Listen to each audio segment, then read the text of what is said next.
আজকে আমরা যেটি করব সেটি হচ্ছে ক্লাস 6-এর 13 নম্বর অধ্যায়। আমরা আগের ভিডিওতে 13 নম্বর অধ্যায়ের কাঁচা তত্ত্ব সাজানো, ট্যালিমার্ক এগুলো আমরা শিখেছিলাম। আশা করি তোমরা সকলেই বুঝেছ। আজকে আমরা যেটা করব এই 13 নম্বর অধ্যায়েরই সেকেন্ড পার্ট, অর্থাৎ স্তম্ভ লেখচিত্র। এই স্তম্ভ লেখচিত্র আমরা কিভাবে করব সেটা এখানে আমরা শিখব, একেবারে নিজের মতো করে শিখব। তাহলে চলো প্রথমেই জেনে নিই এই স্তম্ভ নামটা কেন হলো। এই স্তম্ভ লেখচিত্র আমরা দেখেছি এরকম স্তম্ভের মতো লেখচিত্রগুলো দাঁড়িয়ে থাকে, মানে যে এখানে দেখুন গান করছে 4 জন, নাচ করছে 5 জন, আঁকা করছে 7 জন, অভিনয় করছে 4 জন। এই যে বিভিন্ন ছাত্রের সংখ্যা দেওয়া আছে, এই স্তম্ভের আকারে আমরা এই সংখ্যাগুলোকে প্রকাশ করব। বাড়ি করার সময় দেখবে কলম, দেখবে যে আমরা পিলার দিই, যাকে আমরা কলম বলি, সেগুলো কিন্তু এক সাইড থেকে দেখতে এরকমই হয়। আর এরকম দাঁড়িয়ে থাকে বলে এদের আমরা স্তম্ভ বলি। আর এই লেখচিত্রটা এরকম স্তম্ভের মতো আমরা প্রকাশ করি, তাই এটাকে আমরা স্তম্ভ লেখচিত্র বলে থাকি। চলো তাহলে আজকে আমরা দেখব স্তম্ভ লেখচিত্র কীভাবে করে। প্রথমেই যেটা করতে হবে তোমাদের, এরকম একটা অয়ক্ষ আর এক্স অক্ষ বরাবর প্রথমে দাগ টেনে নিতে হবে, ঠিক আছে? তারপরে দেখো এখানে গান করছে 4 জন, নাচ করছে 5 জন, আঁকা করছে 7 জন, অভিনয় করছে 4 জন। তাহলে আমাকে এইটা দেখো, এটা আমরা এক্স অক্ষ বলতে পারি, এটাকে আমরা অয় অক্ষ বলে থাকি। তোমরা বললেও তোমাদের কোনো অসুবিধা নেই, আর যদি নাও বলো তাহলে কোনো সমস্যা নেই। আমাদের যেটা করতে হবে, এই ঘরটাতে স্কেল দিয়ে প্রায় সমান দূরত্বে দাগ কাটতে হবে। দেখো এখানে কত বেশি আছে, সবচেয়ে বেশি 7। তাহলে 7খানা ঘর করবো, 1 2 3 4 5 6 7, 7 পর্যন্ত। দুটো এক্স অক্ষ আর অয় অক্ষ যেখানে ছেদ করেছে এটা সবসময় 0 হবে। তাহলে 0-র পর 1 2 3 4 5 6 7, 7 পর্যন্ত। এবার দেখবে যে ইভেন্টগুলো আছে, মানে গান, নাচ, আঁকা, অভিনয়, এগুলো সব এই বরাবর যাবে। তাহলে গেলে দেখো গান, প্রথমেই গান হবে, তাহলে গান করলে একটা নির্দিষ্ট দূরত্বে গান করে নাও, এটা গানের জন্য করো।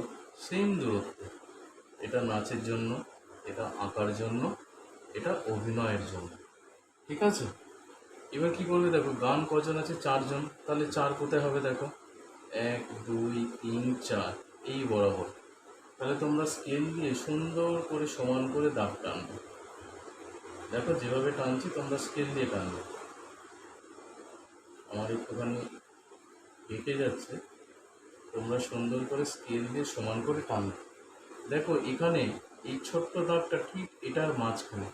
তাহলে তোমাদের যেটা করতে হবে, এইটারও ঠিক মাঝখানে রেখে আর একটা স্তম্ভ করতে হবে। নাচের জন্য কজন হবে দেখো, নাচের জন্য 5 জন। তাহলে 5 কোথায় আছে বলো, 1 2 3 4 5 এইখানে। তাহলে এই বরাবর যে দাগটা হবে দেখো,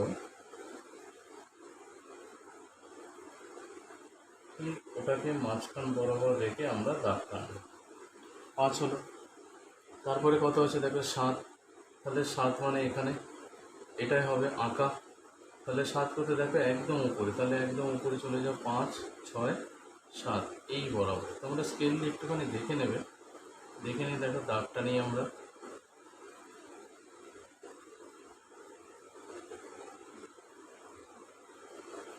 এই দেখো হয়ে গেল। এবার আমরা কি করব, অভিনয় আছে কজন, 4 জন।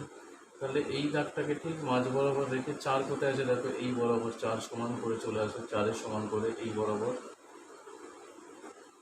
তাহলে দেখো 4-এর জন্য আমরা এরকম স্তম্ভ করে নিলাম। এই হচ্ছে আমাদের কাজ। এটাকে একটু দেখতে সুন্দর লাগার জন্য তোমরা এরকম করে দিতে পারো, খুব সুন্দর লাগবে দেখতে।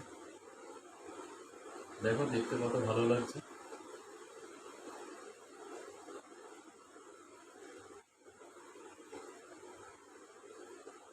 কি ভালো লাগছে তো? আশা করি ভালো লাগছে। দেখো এবার এখানে নিচ দিয়ে লিখে দিতে হবে গান, এটা মানে কি ছিল, গান এটা মানে কি ছিল, নাচ এটা মানে আঁকা, আর একদম শেষে মানে অভিনয়। দেখো তাহলে এইভাবে আমরা স্তম্ভ লেখচিত্র করব। আশা করি তোমরা বুঝেছো। তাও আমি একবার রিপিট করে দিচ্ছি। প্রথম কি করবে, অয় অক্ষ বরাবর একটা দাগ, এক্স অক্ষ বরাবর একটা দাগ।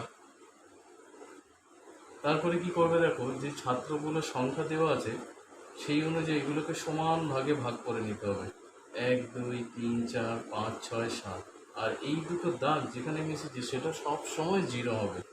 0 করার পর 1 2 3 4 5 6 7 হয়ে গেল। এবার কি করবে, এই বরাবর দেখো কটা ইভেন্ট আছে, গান আছে, নাচ আছে, আঁকা আছে, অভিনয় আছে। তাহলে তোমাদেরও এরকম স্কেল দিয়ে গান, নাচ, আঁকা, অভিনয় দাগ কেটে নেবে। একটু সমান দূরত্বে করতে হবে, যেন কিন্তু দূরত্বে গন্ডগোল না হয়, তাহলে দেখতে বাজে লাগবে। তাহলে গানের জন্য দেখো এই পয়েন্টটাকে মিডিলে রেখে আমরা এরকম স্তম্ভ আঁকবো। স্কেল দিয়ে অবশ্যই আঁকবে তোমরা, আমি এখানে হাতে এঁকেছি। তাহলে 4 গেছে, দেখো গানের জন্য 4, তাহলে 4 ঘর দেখো এখানে 4 ঘর, এই সমান করে স্কেল দিয়ে দাগ। নাচের জন্য দেখো 5 ঘর, তাহলে 5 ঘরের সমান করে দাগ টানো। দেখো আঁকার জন্য 7 ঘর, তাহলে 7-এর সমান করে এই যে দাগ টানলাম। তারপরে দেখো অভিনয় 4 আছে, তাহলে এই 4-এর সমান করে গেল, করে এরকম একটা